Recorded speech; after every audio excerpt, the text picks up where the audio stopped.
Welcome back to another episode of Stand on Guard. I'm your host, David Krayden. Thank you for joining me on this Friday overcast morning here in the Ottawa area. Always a pleasure to come to you live from the nation's capital. Hope you're having a good day so far, although it's a little early to know. We never know. We got a lot of stuff to share with you today. I think we're going to have some fun because a victory to report, as well as more bad news from Canada, but a victory from Trump's America that I'm really, really excited about. And we're going to be talking about that. So, without further ado, let's get on with the intro. The Prime Minister lied and his minions continue to lie.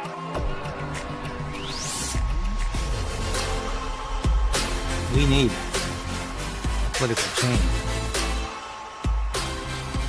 But we also need to resolve to resist.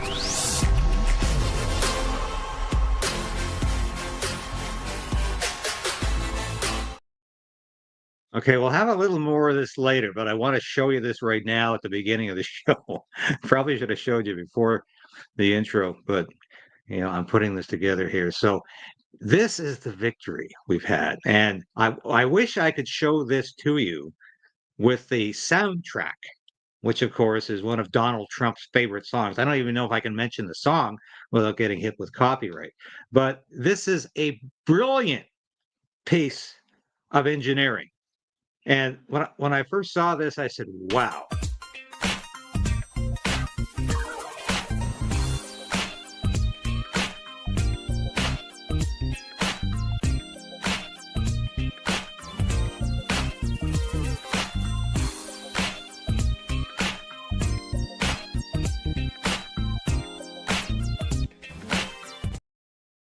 Yes, of course, that is President Donald Trump with the Cracker Barrel Man, who has basically been unnamed for decades.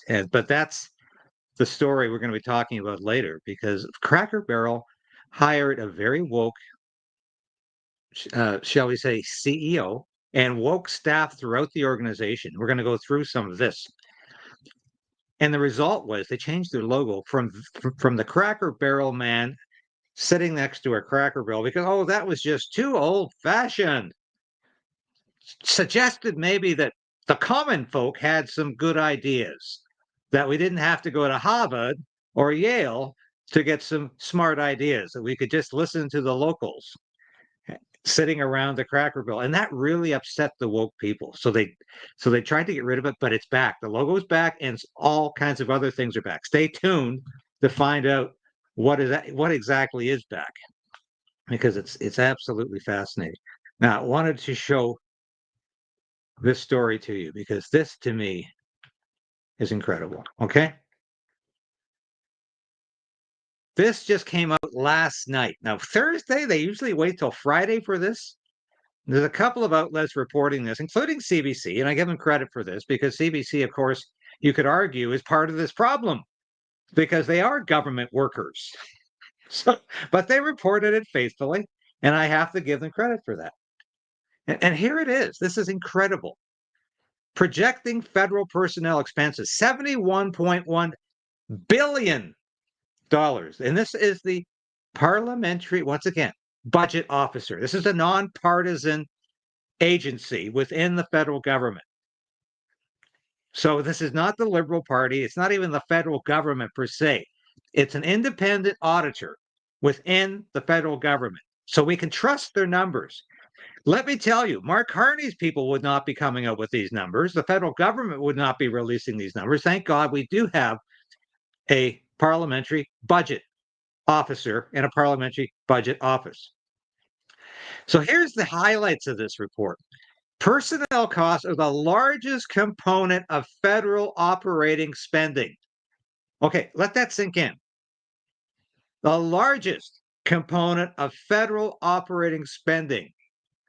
In other words, more than national defense, more than any other department, estimated at $71.1 billion in the fiscal year 2024-25. And it's going up. This is a result of Justin Trudeau and Mark Carney's obsession with building the public service. Now, of course, we've heard Mark Carney say, "Oh, we're going to cut the public service." Do you think he's serious? I don't think he's serious. And what's the other main point in here? Because we could go through this line by line. But what is most frightening about this report? What is most frightening about this report is that it actually means most of these workers are indeterminate. And okay, you say, so, what is indeterminate? Well, indeterminate means they're permanent. Yes, that's exactly what it means. So, do you think we can get people in the public service fired? No. They're covered by one of the strongest unions in the land, the Canadian Public Alliance of Canada, Public Service Alliance of Canada, PSAC.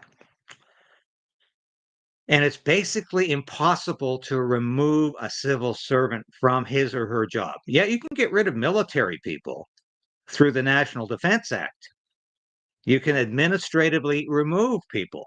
But because government employees, so-called public servants, are not only covered by the government, they're covered by the union. Unlike military people who have no union, it's virtually impossible to remove these people. So Mark Carney's talking about, oh, we're going to cut. He's not going to cut. Even Pierre Poilievre realized that it was virtually impossible to cut the civil service because they're all protected. Their jobs are protected. Even if they're sitting at their desk, twiddling their thumbs, doing nothing, the job is protected because the union protects it and the government protects it. This is a fact of life of Canada that makes us one of the darkest democracies in the world. And we have a top-heavy bureaucracy that is smothering individual initiative, smothering the economy, smothering the private sector, and it's going absolutely mad. We showed you figures last week about how the government sector is expanding at a rate that the private sector can't. No, there are still more people employed by the private sector than the public sector. However, folk, there's not one single division, one element of the private sector that employs more people than the public sector as a whole. So that's where we're at with these numbers. And this is absolutely frightening, but I can tell you this, it's not going to get any better. And Mark Carney is not going to be cutting the civil service. As I said, Pierre Poilievre talked about attrition in the last election. He never said he was going to fire a single public servant, in quotation marks, because he knew that was going to be impossible.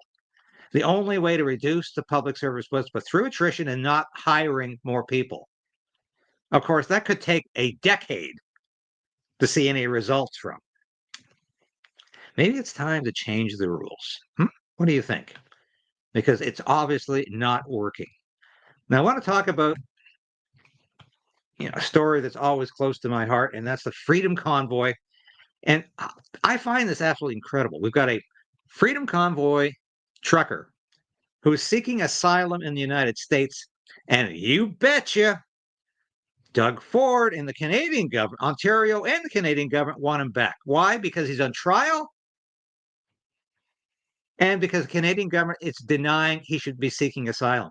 So here's Lawrence Greenspan, who's been on the show several times, and we talk to every time we go to the Freedom Convoy trial of Tamara Leach and Chris Barber, talking about what's going on with James Boudreau. Because how many people does the provincial government want to put on trial? The Ontario government of faux conservative Doug Ford.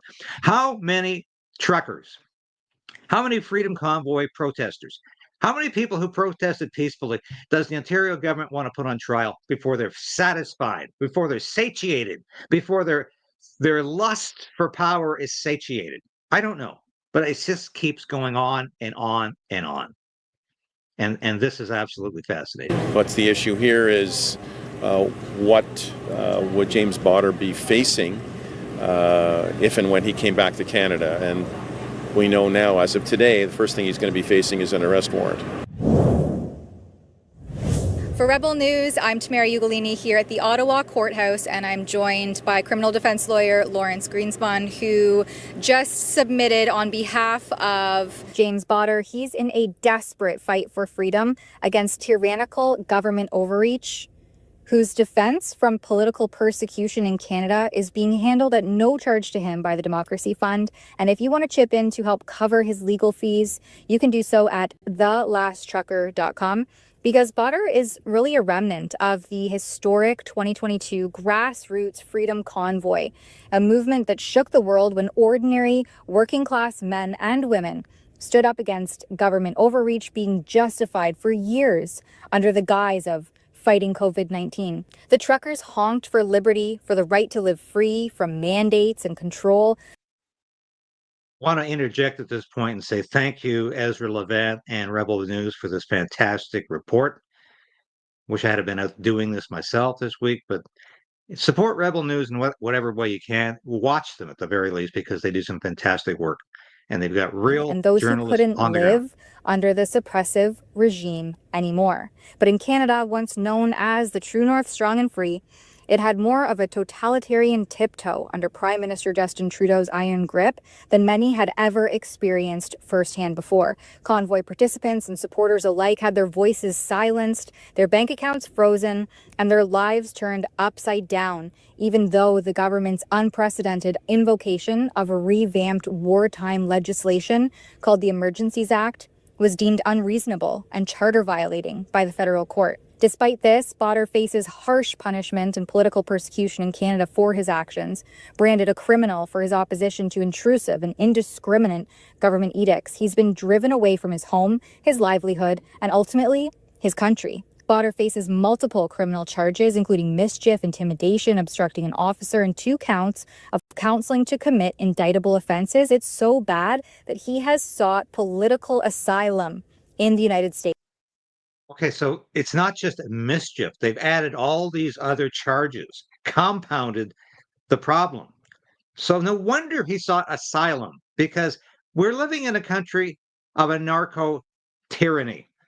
We've talked about that before. We have a government that spends more time persecuting and penalizing, prosecuting its political enemies than it does the people in the streets who are guilty of murder, assault, and robbery, and all carjacking and everything else. They get offered nothing. Political protesters are facing 7 or 8 years in prison for mischief alone. Tamara Leach and Chris Barber, that's what they're facing. 7 for Tamara, 8 for Chris. Chris could lose his truck over this. This is how insane this is. While other people are walking free for committing real crimes. Now, James Boudreau, he's not just being charged with mischief. He's got a list of so-called offenses. And once again, I ask, how does the provincial government of Ontario have time to prosecute people for protesting 3 years ago? How? 3.5 years ago. Longer. They continue to put these people through hell and lawfare. And why? Oh, I thought Doug Ford was a conservative who wanted people to have the right to defend their property. No, he doesn't want that. He just likes to talk about that when he's got the right audience. Doug Ford was 100% behind the Emergencies Act. He was 100% behind Justin Trudeau at all times. He's the guy that said Mark Carney's doing a, quote, really, really good job, unquote. That's Doug Ford. And I just read this morning, I'm not even going to bother to show you the article. Doug Ford has got the highest approval rating in the history of his being Premier of Ontario. And I'm saying either the polls are skewed or Ontarians are really that stupid. Maybe it's both. I don't know. Let's watch a bit more of this. I want to hear Lawrence's comments. Thought the charter would protect them, but we don't have absolute protections against government overreach like they do in the US with the First Amendment. The Canadian Charter emphasizes justification for freedom limitation, while the First Amendment focuses on preventing government infringement. But thankfully, Boudreau has the support of Democracy Fund and a dedicated US immigration. This is a very good point. I've never really seen very many reporters point this out, the difference between what is guaranteed in the Charter of Rights in Canada and what is guaranteed by the First Amendment in the United States. The Charter of Rights turns it on its head and says people have a right to defend themselves against charges of freedom of speech. The First Amendment says the government has no right to infringe upon freedom of speech. That's the integral difference here. That's the essential difference between why the United States is a freer country than Canada.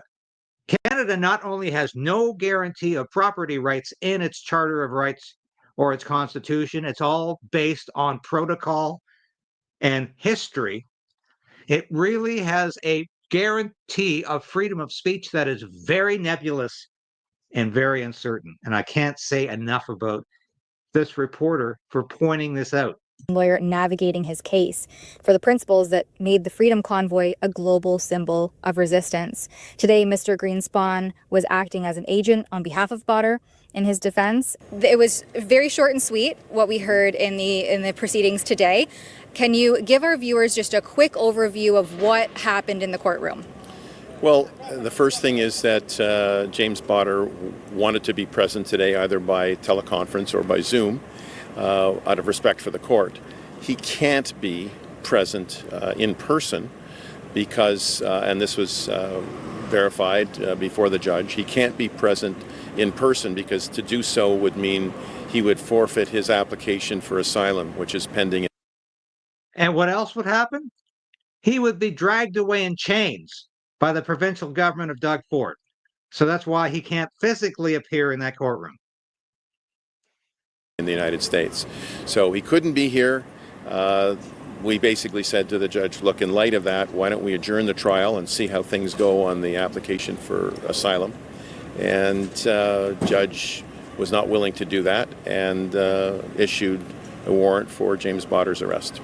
Part of Justice, believe it's Phillips' remarks included that Boudreau is asserting things like the courts are corrupt and they're biased, and he will not get a fair trial in Canada.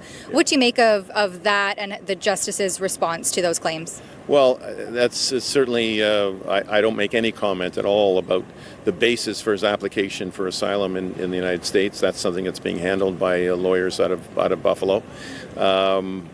Anytime you hear those kinds of allegations, it's most unfortunate. And the fact of the matter is that, as the judge indicated, that the courts are not biased, that the courts are quite capable of making reasonable decisions and fair decisions. But that's really an argument that will have to be advanced by Mr. Boudreau and his application for asylum.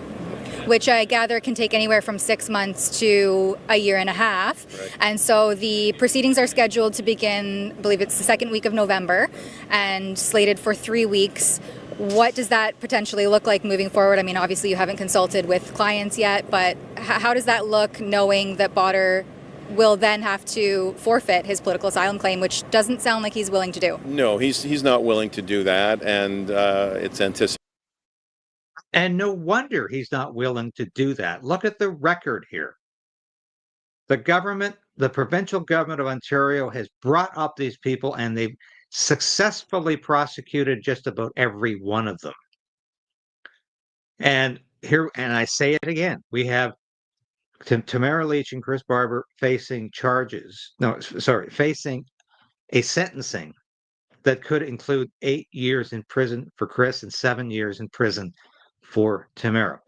Now, any reasonable person would say, "Wow, isn't that a bit excessive?" And you want to steal this truck too. So why does James Boudreau say, "There's no use coming back to Canada"? He could.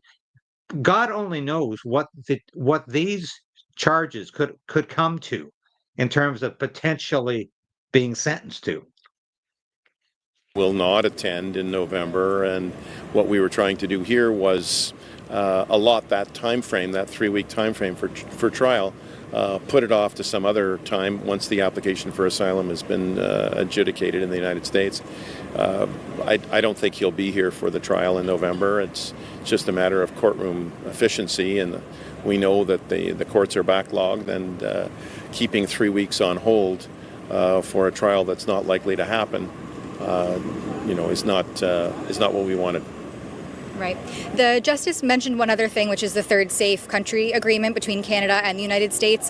When he issued a warrant today and noted that agreement, would that compel something like the United States to extradite? I mean, what are the actions there? What do you think that reference was about?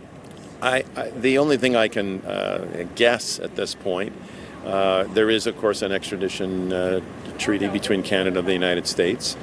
But while an application for asylum is pending, and this is really a matter of U.S. law, I can't imagine that they would act on an extradition request from Canada if there was one even forthcoming. So that request would have to be put forward apart from just a general kind of warrant. Exactly.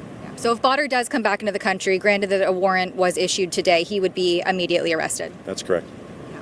And so moving forward, what can you say that looks like, in addition to your previous comments about the 3 weeks of trial that are unlikely to proceed? Well, there's really not much else. It's if he's not here, he can't be facing a trial, and he's not going to be here and give up his application for asylum in the States. So, do you have any idea what any lawyers in the United States might be saying? I know, for instance, the U.S. State Department has kind of taken an interest in free speech and expression, and especially censorship, with some of their allies like in the UK and the EU. Could Canada be next? Well, the American system, in terms of free speech, we drafted our Charter of Rights and Freedoms, and the fundamental freedoms in that charter. Freedom of expression, freedom of peaceful assembly. Those are things that come directly from the United States. In the United States, however, they also have the protection of not just life, liberty of the person, but the right to enjoyment of property, which is something we don't have here in Canada in our charter. So there, he said it.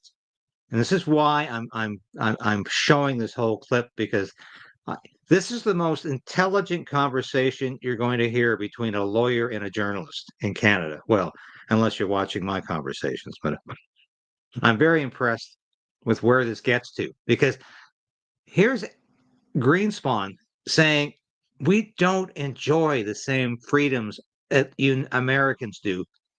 And I wonder why. Maybe Pierre Trudeau, who was the guy who repatriated the Constitution, who insisted on an entrenched Charter of Rights in that Constitution, deliberately excluded property rights, and as we've also learned, was very vague about free speech rights. So it's quite a different argument where you have a peaceful protest, albeit one that lasted for 3 weeks. It's going to receive a certain treatment in the United States. It might well be different here in Canada. What's your message to political dissidents in today's kind of legal landscape here in Canada, or anybody who would like to protest things like government overreach, as the truckers were? Well, my message has been, it has not been heeded, but my message is that if you have freedom of expression and you express yourself in a peaceful way and you assemble in a peaceful way, then that should, excuse the pun, trump any infringement on rights to enjoyment of property.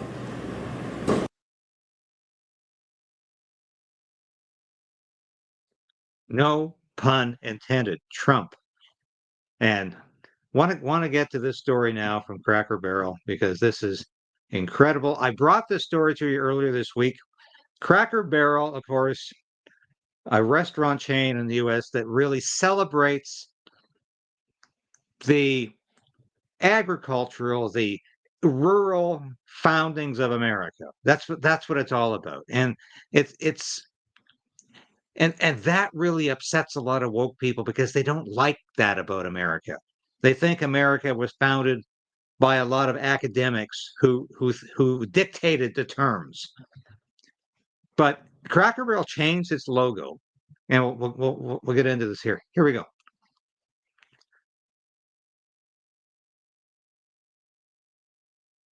And the amazing thing, though, here, no, let's get back to the beginning here. Here's the old logo, Cracker Barrel logo here with the unnamed grandfather, uncle, could be even father, sitting on the chair in front of the Cracker Barrel.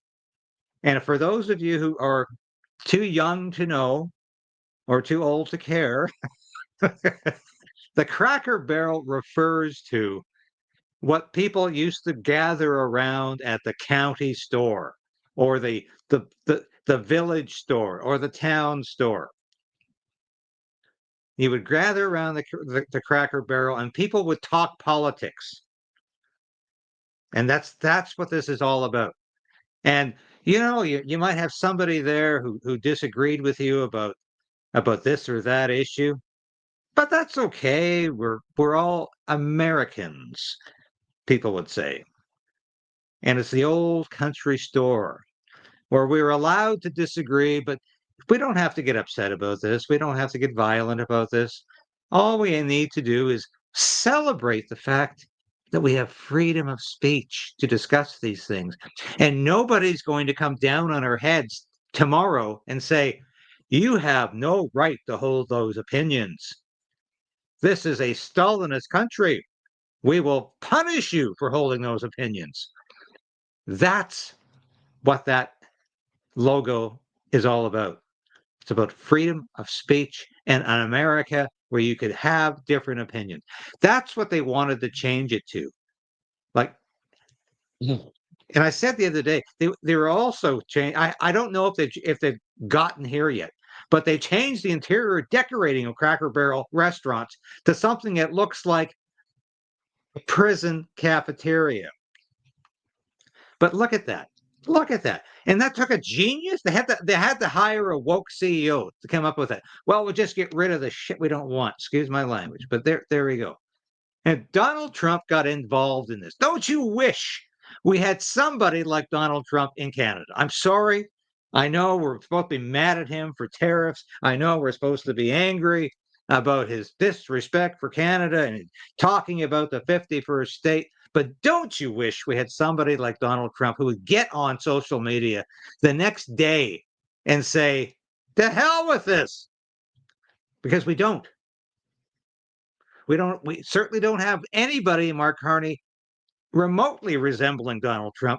And we don't have an official opposition. Well, he's not quite there yet. Okay, conservative leader who's prepared to fight for these issues. And Donald Trump went on social media and said, "Oh, Cracker Barrel should go back to the old logo. Admit mistake based on customer response from Ultimate Poly. And manage the company better than ever before." And he says they got $1 billion worth of the publicity if they play their cards right. And that's exactly it. So this is why we showed you that earlier.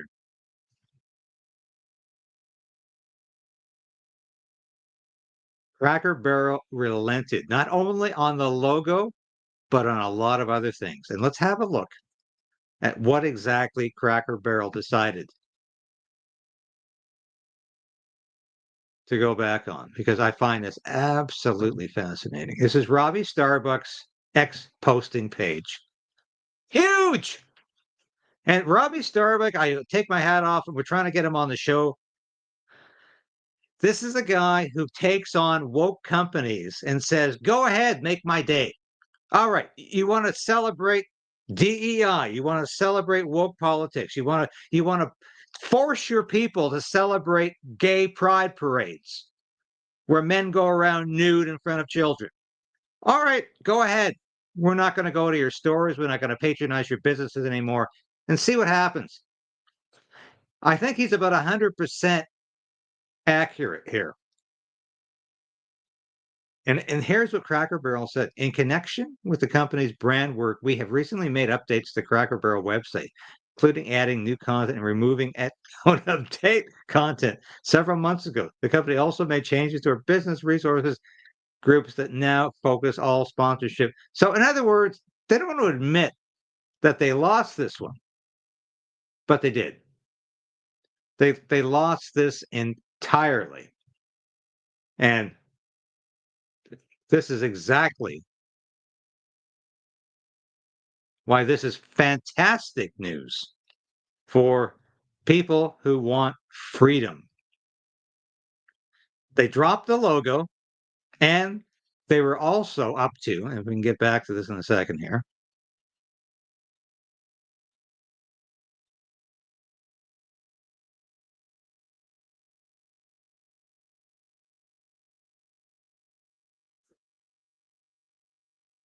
Yes, here we go.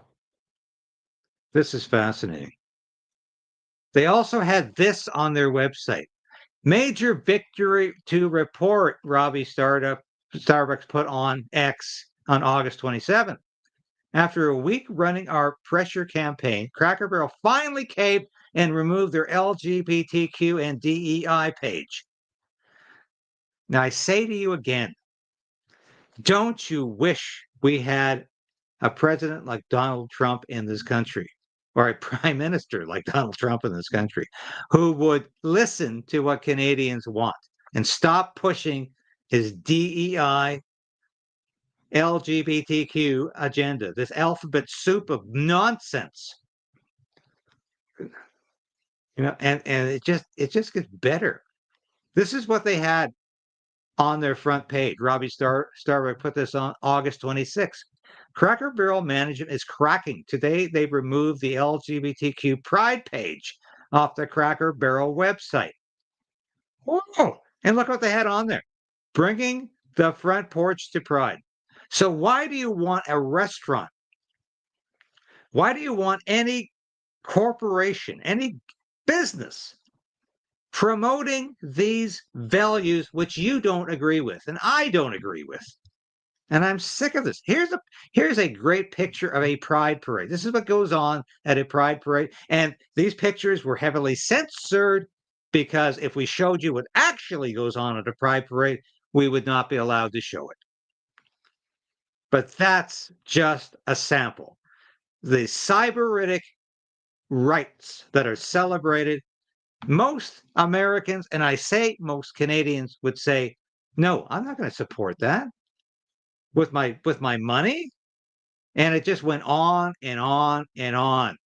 So my hat's off to Robbie Starbuck for fighting this and winning, because they had all kinds of people lined up at Cracker Barrel to implement this policy, and they're saying we can get away with it.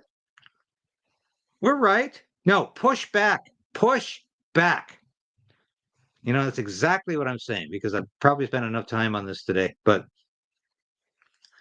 we need to push back on this. And what Robbie Starbuck demonstrated here is that if you push back, if you say, no, I'm not going to put up with this. To hell with you. To hell with your pride parades where people are marching around nude in front of children. No, I'm going to say no. Because the mayor of Ottawa just say, well, and we're really upset that the queers from Palestine stop the pride parade. Stop it entirely.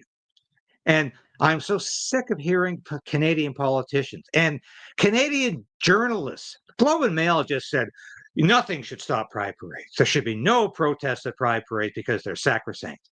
These people are idiots. They have lost their ability to think and reason. They're beyond it. All they can do at the Globe and Mail is completely subsidize bankrupt political theories. And that's exactly what they do at the Globe and Mail, at the Ottawa Citizen, at CBC, at CTV. They continue to promote a narrative that is so absurd, so stupid, so beyond the realm of ordinary Canadians. But they're right, because they know better. Now, that was entertaining. That was really entertaining. Now, I want to show you my last clip here. I was on Redacted yesterday. I hope a lot of you saw it, talking about who else? Mark Hardy, but also the potential for Alberta separatism. Now, this is a fascinating clip because this guy has gone way around the world. And you saw the clip here within a couple of days, and I should have interviewed him immediately. And this is Jeff Evely. This is Jeff Evely, a former, I'm not going to say former veteran, a veteran of the Canadian Armed Forces. And yes, he ran and will be running again as a People's Party of Canada candidate. This is one reason I'm not in the pocket of any political party, because otherwise I'd have to say, oh, I'm not going to talk about his political allegiance because that might get me in trouble with somebody. But yes, he's running for the PPC, and that's his right to do so, and that's what the station is all about. However, he was on Redacted yesterday talking about how crazy Canada has become. And I think this is a wonderful moment. All right. Well, our next guest was fined $28,000 for walking in the woods in Nova Scotia. Remember when the communists that run Canada banned hiking over fears that sneakers might cause wildfire? Yes, it's true. Canada is run by jackasses. Well, our next guest posted this video and it's gone absolutely viral. Watch. Hey everybody, Jeff Evely here out in Nova Scotia on Mountain Road in Coxheath. And as you can see behind me, this is the woods. But over here, this is not the woods. This is the Department of Natural Resources, where the conservation officers work, who issue $25,000 fines for going in the woods. Unbelievable. Well, Jeff Evely was peaceful protesting Nova Scotia's ban on hiking, arguing that they allow workers to drive around in ATVs through the forest, but not hiking. ATVs emit exhaust, they have potential sparks, cause wildfires. They're 100 times more likely to start a fire than a man in sneakers with a dog on a walk. Jeff Evely is a People Party's candidate. He was the man slapped with that fine. There he is. There's his candidates page there on the People's Party of Canada, and Jeff joins us now. Jeff, wow. Did you have any idea that this thing was going to blow up the way it did? Or I think it's because when I see something like this, I think it's a reflection. So many people are so fed up with their government stepping on just their basic values. I want to take a hike, and you're going to slap me with a fine. And I think that the reason it hit 5 million or 6 million views is just because of that outrage, would you say? Yeah, I think that people have had some time to really digest what's happened over the last few years, especially in light of COVID here in Canada. And the more these people open their mouths and jump the shark, the more people wake up to the fact that there's something really wrong with our governments in Canada. Well, when you think about how the Canadian government used hate science in order to vilify the anti-vax, the unvaccinated, I don't want to use that term, the unvaccinated, they tortured those people and then used fake math models. And so it's crazy to think that you can't do something as healthy and natural as walking in the woods, and yet they're going to persecute you if you don't take their pharmaceuticals. These are just blaring juxtapositions, don't you think? No, they seem to be pretty consistent. I mean, we have to pay for things that we don't need, that don't necessarily help and often harm our health, to line the pockets of the donor class. This is just another one of those things that used to be accessible to everybody, that's good for everybody, that's certainly good for mental health and physical fitness, that you just can't access without paying anymore. And I think perhaps even a more salient example than the ATV riding would be the fact that the campgrounds are still open. I was actually on a campground just recently while we were traveling around with James O'Keefe. He was in the neighborhood. And I took a walk out and did a video just to show, like, this is absolutely a wooded area. And while we were stopped, we saw one of the campers flick their cigarette into the woods. It seems to be the case that as long as somebody's making money off it. Now, this is a fascinating comment. Somebody flicked their cigarette into the woods. Now, why is that not illegal? And as he says later, there's only like 12% or 12% of people in Nova Scotia are smoking today. I can't believe that because fewer and fewer people are smoking, at least cigarettes. I mean, they might smoke cigars and a pipe once in a while, but they're not smoking cigarettes on a regular basis to the point they're going to throw the cigarette into the woods. So how come the government of Nova Scotia is not looking after that? How come that's okay? And it's fascinating to me that he outlines exactly what I've been saying about how crazy this policy is, because it's not about safety, it's about control, just like COVID measures were. They were never about safety. Oh, yes, the vaccine was safe and effective. Yeah. I really, really thank the people who tried to encourage me not to do it. But however, this interview is fascinating. But you're not free to simply walk into the woods, as is your birthright. Well, we had David Krayden on the show just a few minutes ago, journalist from out of Ottawa, and he said this is like tyranny. This is like COVID 2.0, really, with like lockdowns and the tyrannical government. Do you agree with that? The parallels are striking. The first video I did, actually, that did go viral, at least by Canadian standards. I think it's at about 900,000 views right now. But I kind of did like a funny video mocking the measures that they had put in place. The first day that I showed up in the park by my house, where they had certain areas of the park that were taped off because those gravel pathways are the woods, and these other gravel pathways that I was allowed to walk on apparently are not the woods. So it actually goes further, I think, than people want to admit. It's not that they're even telling us that we have to stay out of the forest. Like, their idea of what constitutes the forest is the park in the park right next to my house. I can't even walk my dog over there. So just the arbitrarity and the caprice, I believe Christopher Hitchens once said, are central to the essence of totalitarianism, and that's what we're living under right now. Yes, and if you're wondering who Christopher Hitchens was, he was a very brilliant columnist for Vanity Fair and other publications, and he always was a devout critic of totalitarianism, authoritarianism, and woke politics.